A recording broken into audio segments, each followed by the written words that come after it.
My name is John Altman, and I'm a composer, arranger, orchestrator, conductor, saxophone player, and all-round whatever.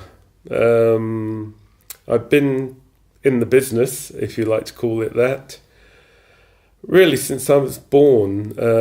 My mother's four brothers were all band leaders, and one of them was the conductor at the London Palladium during the golden age of variety, and conducted for people as diverse as Frank Sinatra, Judy Garland, the Marx Brothers, and Martin and Lewis, Duke Ellington, Benny Goodman, Sophie Tucker, the Andrews Sisters, etc., Ella Fitzgerald.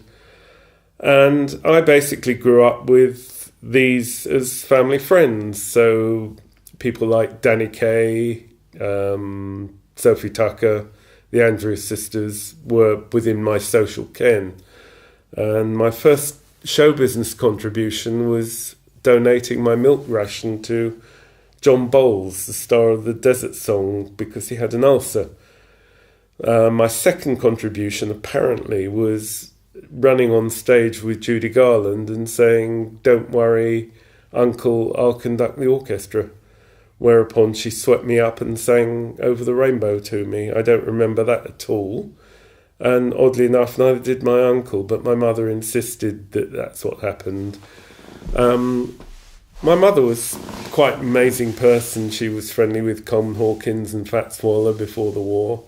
And obviously with four brothers as band leaders, she was incredibly encouraging to me to take up music and go into music. And I probably had the reverse of disapproving parents, because when I started gigging and playing at things like free festivals, open air, my parents would show up and hide behind a tree thinking that I wouldn't know that they were there.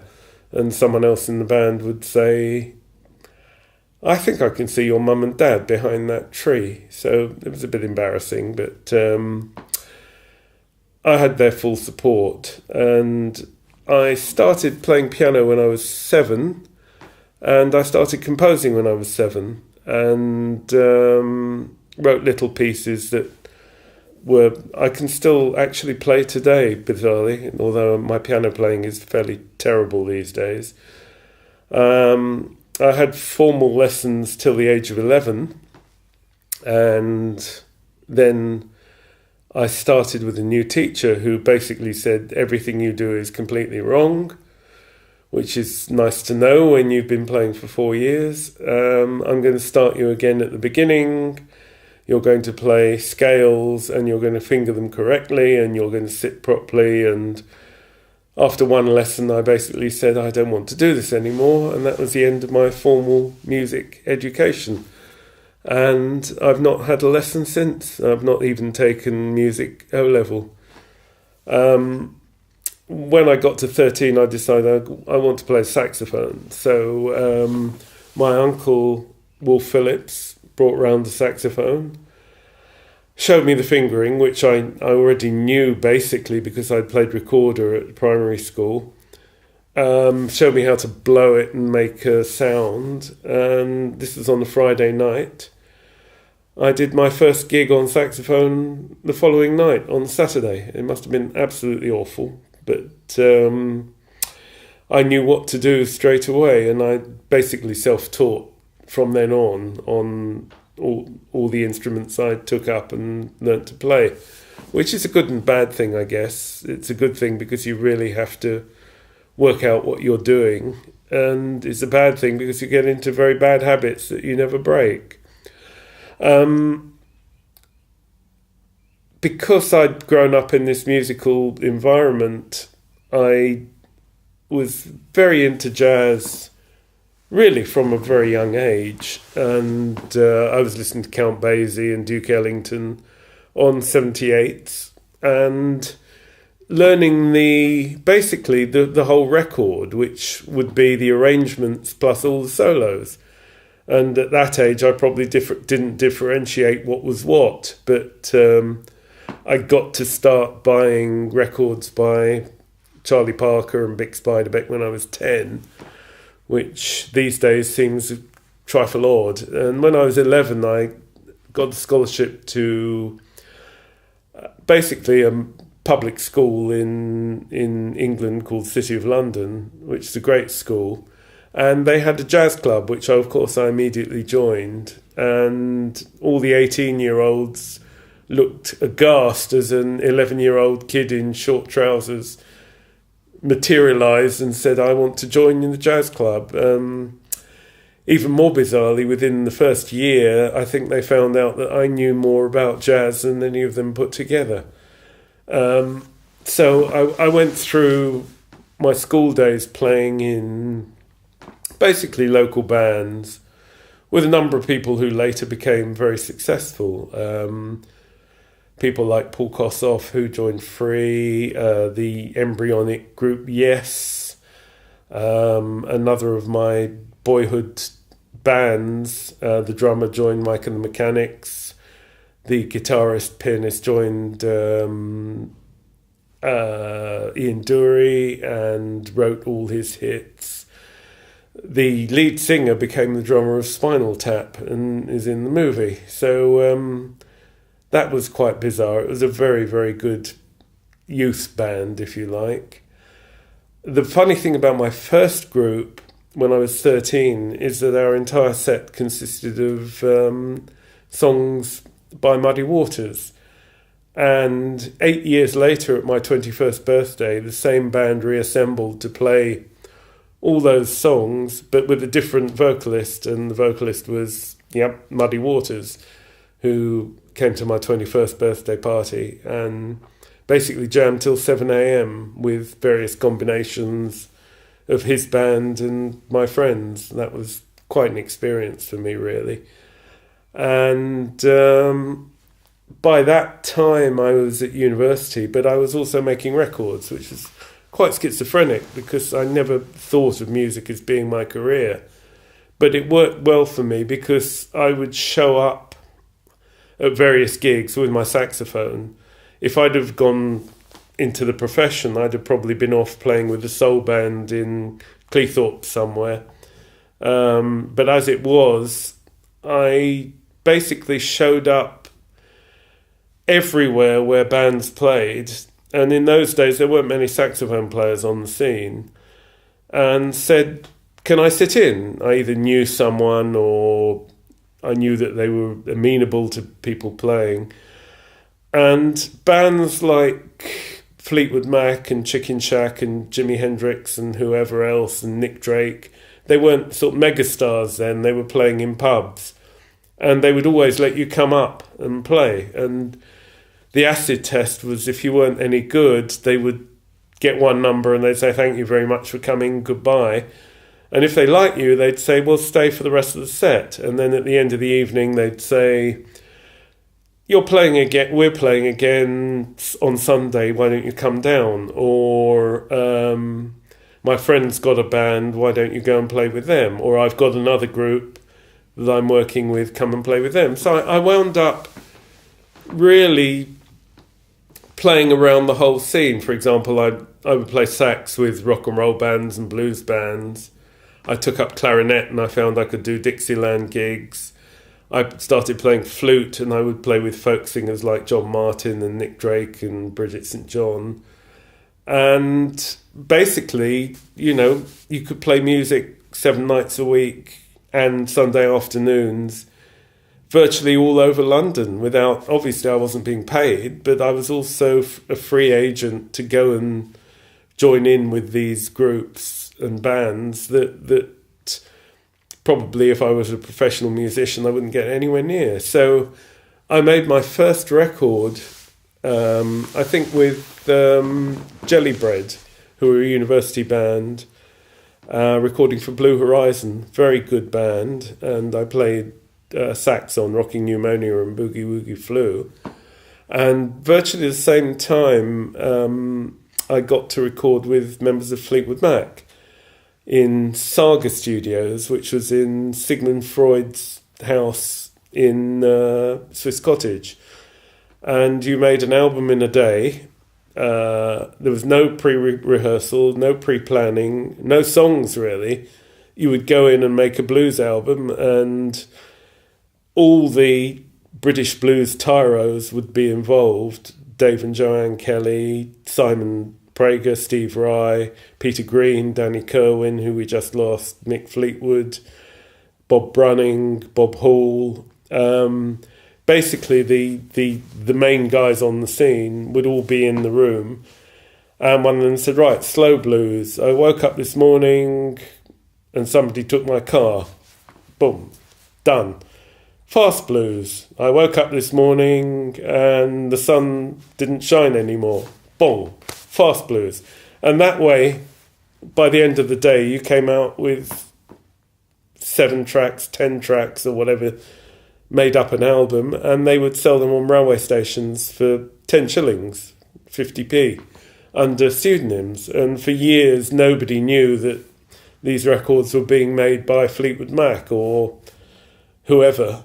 You know, they just said the so-and-so blues band, and no information on the sleeve as to who was playing. And they become a goldmine in the same way that some of the Top of the Pops records had a pre-fame Elton John singing, you know, the hits of the day, and these are really sought after now. And a few years ago I was in Los Angeles and I saw a CD reissue of a couple of these albums that I played on, and I bought it and sat in the car and said, oh, you have to hear this. I'm playing sax on this and this is my first record. And it was terrible, and then I was playing clarinet and it was even worse, and I got very dispirited, and I sort of saved myself on flute on one of the tracks because I played quite well, but not the experience I would recommend to anyone, hearing yourself at the age of 18 or 19 trying to sort of play. But obviously something I was doing appealed to the people I was playing with, like Kevin Ayres and Nick Drake, and because I'd get called up to go and gig with them, and particularly Peter Green when he left Fleetwood Mac. We did a lot of live gigs around England, basically, benefit festivals and various shows, and we became quite tight as players, you know, and as friends. And this was before he went back to Fleetwood Mac, when Jeremy Spencer disappeared. And I didn't see him for years and years. I started hearing stories about how he wasn't too well, and then when I played with Van Morrison, Peter Bardens was in the band, and of course he had a band with Peter Green in the 60s, and they were still quite close, and he said, I'm going to see Peter tomorrow, and I said, oh, can I come? And he said, I wouldn't if I were you, it's not going to be very pleasant. I didn't see him for years and years and years, and then got to know his nephew Joe, and my big band was performing in Southend, and I asked Joe, you know, would Peter like to come? I knew he lived quite near. And Joe said yes, he'd be delighted, and we had a wonderful reunion after 48 odd years, you know, totally unexpected. And to my mind, having played with basically all the guitar heroes of the 60s, Peter had just something extra that none of the others had. They're all great, but Peter was very special. So I did my degree, and I went off to London University to do a PhD. And that was great because I had access to all the London gigs as well, as I did my first degree in Brighton at Sussex University. But this was still an English degree, and I was playing for fun. And I started teaching at the Workers' Education Authority, sort of extramural classes at London University, teaching English literature. And I became a supply teacher in North London schools. The bizarre thing was I could make more money as a supply teacher than I could make on the road with a band. I think times have probably changed. But I got a phone call from a sax player called Chris Mercer, who'd been with John Mayall and was with Gonzalez. And he said, I've just been asked to join Hot Chocolate, but I don't fancy it. Do you want to put a horn section together and join them? And I said, yeah, sure, and called up, and they said, well, we don't have any music. So I said, that's not a problem. I'll take it down off the records, which I did. And we went along to rehearsal. Unbeknownst to me, they had all the music, but they were just saying this to see whether they would get somebody with enthusiasm. And I went along, we hit it off, and basically they hired us as the horn section. So I went from teaching in a local secondary modern school to playing in the number one band in the country overnight. And the bizarre thing is that I later reconnected with Chris Mercer, who is now living in Portland, Oregon. And I said in the email, that changed my whole life. That phone call that you made completely changed everything for me. And he wrote back and said, I wish I could say, A, I remember getting an offer from Hot Chocolate, B, phoning you to offer you the gig, and C, anything else about it. But I don't. It's not something I have any memory of whatsoever. So what changed one man's life for another man was completely unmemorable. So that was an interesting example. As a sideline, the last school I taught at, I became the form teacher of a group of young lads who all, I guess, seemed pretty aimless at the time. One of them became the head of A&R at RCA Records in New York. One of them became Bob Dylan's official photographer. One of them became the writer of a show. And one of them became one of the world's top interior designers. And they've all stayed in touch. And they've all basically said that I motivated them, which I'm amazed at, because I don't remember doing anything other than going in and saying, I play saxophone and I'm going to join Hot Chocolate. So it was interesting that obviously something resonated with all these people. One of them became Craig David's manager and one of the top managers of talent in the country. So I obviously had an effect that I didn't realise. But anyway, off I went with Hot Chocolate, who were at the time were number one band in the country, and had a marvellous time. I travelled with Errol Brown in his Cadillac everywhere. I've just found a photo of Errol in the car that I thought I'd lost 40 years ago. One story I do remember was when we were on the road with Hot Chocolate. Queen were booked by the same booking agency, and they were one day behind us. So quite often we'd be checking out and they'd be checking in to hotels. Or occasionally we'd overlap and we'd be together in the same hotel. But one night we were coming back from the West Country and they were going down, and we were in Salisbury Plain Services, which I probably should explain is not a qualitative term. Salisbury Plain is where Stonehenge is, and also the army are based. At that time, it could well be in a qualitative judgment because service stations were very basic and the food they served was pretty appalling, but you didn't have any choice at 4 a.m. So I was in line with Freddie Mercury, and behind us was a guy from the army in full camouflage with a tree growing out of his back. And I went up to the woman serving and said, eggs, beans and chips, please. And she said, sausage, eggs, beans and chips. And I said, well, I don't really want sausage, certainly at 4 a.m. And she said, well, you have to have it. And she pointed to the photograph. And I said, well, I don't have to have it at all. I can pay for it and leave it, don't put it on the plate. And she said, no, if you paid for it, you have to have it. I said, this is a stupid argument. Could I see your supervisor? So another woman turns up and says yes. And I said, eggs, beans and chips, please. And she said, sausage, eggs, beans and chips. And I said, no, I just explained I don't want the sausage. You have to have it. I said, well, I don't have to have it at all. You can put it on another plate. And she said, 1 plate per order.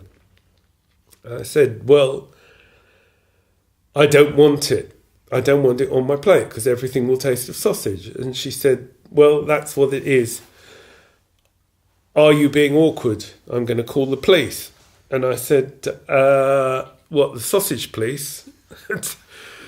She said, no, you're causing... I said, I'm not causing any disturbance. I don't want sausage. And she said, it's on the order, you have to have it. So I said, all right, put it on the plate and I'm going to give it to somebody in the restaurant. And she said, well, you can't do that. And I said, well, why not? I paid for it. It's my sausage. I can wear it if I want. She said, are you trying to be funny? I said, no, I'm being serious.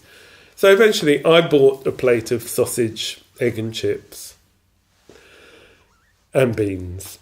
And I looked round and said, who wants a sausage? And the lorry driver at the first table said, I'll have it. And I theatrically scooped it onto his plate, much to her disgust, and we sat down. All this time, Freddie Mercury was on the floor, rolling around, clutching his side, laughing. Behind him, the guy with the tree in his head stood there completely impassively, as if, right, I'm in camouflage, I'm hiding, nobody can see me. It was the funniest scene I've ever seen. And for years after that, if I would see Freddie Mercury somewhere, I would make sure that he didn't see me, and I would creep up behind him so that he wasn't in eye line, and I'd say, eggs, chips and beans, please. And he wouldn't turn around. He would say, sausage, eggs, chips and beans. And I would say, I don't want the sausage. He said, you have to have it. It's the law. And people would be completely bewildered, but we'd be in hysterics. So that's my sausage, eggs, beans and chip story.